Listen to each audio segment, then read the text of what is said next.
cricket. And so some families are lucky enough to be able to sign up for cricket lessons. There's other families that don't have that same joy. And so whether it's equipment or training, we're looking at ways to make sure we can level up the community and make sure everyone that wants to play sports has the ability to do so and chase their dreams. And Aaron had the chance to play for Team Canada and take on the biggest names in the world. And I want every child to have, every kid to have the ability to do the same thing, to chase their dreams, no matter what sport you love.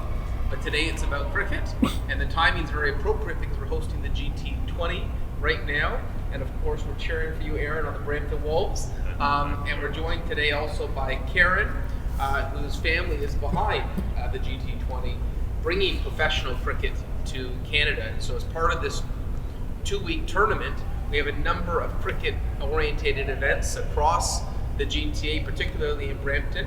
And this announcement is to show you what's about to roll out.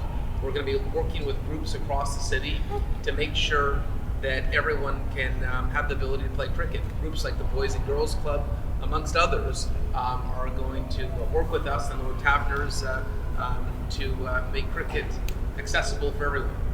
Mayor, we have been seeing investments made at all levels in cricket, from camp level to youth cricket, then GT20, of course.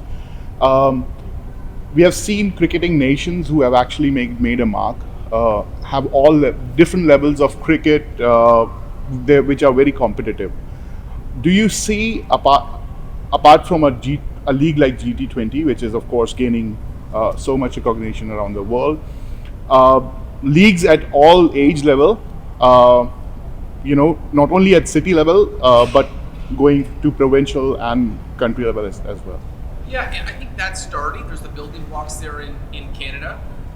What I'd love to see happen is what's happening in Brampton to be replicated in other cities around the country. Then you create an ecosystem in Canada where you compete with each other like we have in other sports. I think the support for cricket, the love for cricket's been here a long time, but the government support has been in its infancy. But I think people are pointing out to what's happening in Brampton. Cricket leagues are, and they're going to their cities and saying, can we do the same? And I've had a number of mayors reach out to me and say, what are you doing in Brampton? Because our leagues are telling us to speak to you. And so I'm hopeful we're going to see a lot of our success replicated, and that will create more of an ecosystem for cricket competition and development around the country. Yes, and so Mayor, are there any cities already you're talking to who are interested in partnering with City of Brampton for such? Great examples would be Carolyn Harris, the new mayor of Mississauga. I've spoken to about expanding cricket in Mississauga. She's very keen. She even met with Karen. We had a meeting recently, and she wants to know how she can do more. Olivia Chow, I've spoken to about this a number of times, the mayor of Toronto. She's looking at converting some underutilized baseball fields that are no longer being rented or maybe dilapidated and converting them into cricket. And so we're getting a lot of questions. And from my perspective, I know Rod shares the same thing.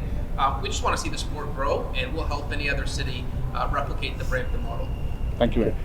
Adding to his question, are we also expecting other formats of cricket, like ODIs and Test crickets? I would love that.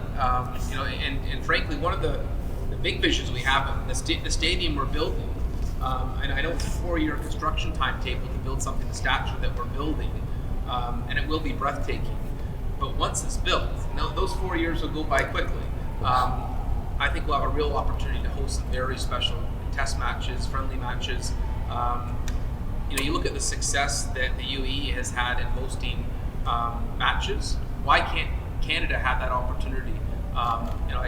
So I met with the senior executives of the ICC. I met with the president and the CEO while they were hosting the T20 in the US. I was down in New Jersey, and I can tell you they're very interested. I know Karen's spoken to the ICC too. They're very interested at being more present in Canada. But you have to have a venue.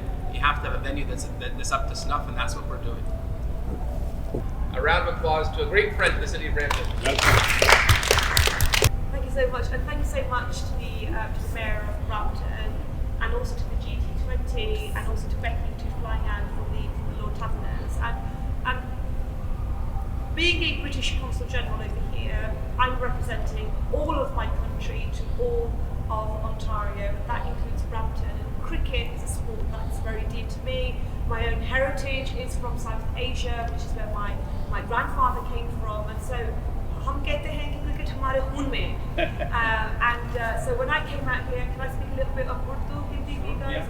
जब मैं यहाँ पर आई तो मुझे बहुत अच्छा लगा कि मैं यहाँ पर cricket देख सकती हूँ, और ये मेरे लिए बहुत personal था कि मैं कहती हूँ कि cricket इसलिए जिंदा रहेगा कि हम young people को support करें. And so I've been really delighted that we've got the Lord Taverners over here. We're supporting them, we're supporting the growth of cricket with the donation of these cricketing kits. और मुझे पूरी उम्मीद है कि आने वाले दिनों में और आने वाले सालों में क्रिकेट की बहुत ज़्यादा तरक्की होगी, और ब्रैम्पटन जो है वो एपिसेंटर है क्रिकेट का in Canada. And so I believe that the next Joe Root or the next Ben Stokes is going to be coming from here in Brampton, and one day, maybe the next 3 years, who knows, we will have England playing Canada at a national level. Thank you. Here with the British Consul General Fuzia Yunus, who has not only been a great friend of the city of Brampton, but a great friend of the growth of cricket in Canada. And today we're here for an announcement with the Lord Taverners, a charity, which is a UK-based charity that helps children that can't afford cricket equipment to have cricket equipment, to learn, to play. It's really an opportunity to level up and give everyone the opportunity. So thank you to Fuzia Yunus for making this introduction. It's a great Canadian-British story of love and generosity, because it's a British-Canadian company that Hortsman, that is previously General Kinetic, that is paying for the delivery of the kits. It's a British charity, and all these introductions are made by our Consul General. So thank you for the friendship to Canada and to cricket. Thank you so much, and I'm absolutely delighted that we've got this initiative going, perhaps long overdue actually, but these cricketing kits are going to be used by children in Brampton, across Ontario. I hope that this will inspire a future generation of cricketers that will emerge from Brampton and will be competing for Canada at the very highest national level. Cricket is for everyone. There are no barriers to cricket. Girls, boys, whatever background you come from, cricket is a great leveler, and I hope that this will also mean that we'll have lots of girls taking up the sport here as well, and I've been delighted to meet some of them this morning. Hello, my name is Becky Howie, and I'm here on behalf of the Lord's Taverners. We're a UK-based cricketing charity, and we empower young people through cricket. We do that through a number of ways, one of which is our donation of cricket kits across the world. So really excited to be here in Brampton as we donate a number of kits to help the future of cricket, and particularly getting young people involved that wouldn't necessarily have the opportunity. We've donated kits around the world, in Pakistan, Nepal, Australia. I'm really excited for this to be step one as we start sharing expertise and really growing the game of cricket where we can. We run a number of programs for young people that wouldn't typically have access. So we work with young people with disabilities, and in fact we're the leading disability youth charity in the UK, particularly for sports. And so we run adaptive programs that help give those young people that don't typically have access, particularly to free cricket. We bring them in. We run our Super Ones program, which is available to every young person with a disability across all counties. And we also run an adapted form of cricket called table cricket, which is particularly special. If you've got a ping pong table, we have kits, you add it onto that table and anyone can get involved. We run regional competitions with that, with a final at Lord's, the home of cricket, which is always a very special day. We also work with areas of deprivation to provide free cricket. So as we know, cricket isn't always the cheapest of sports, and so we work really hard to provide that opportunity so everyone can be empowered through cricket and enjoy the game that we love so much.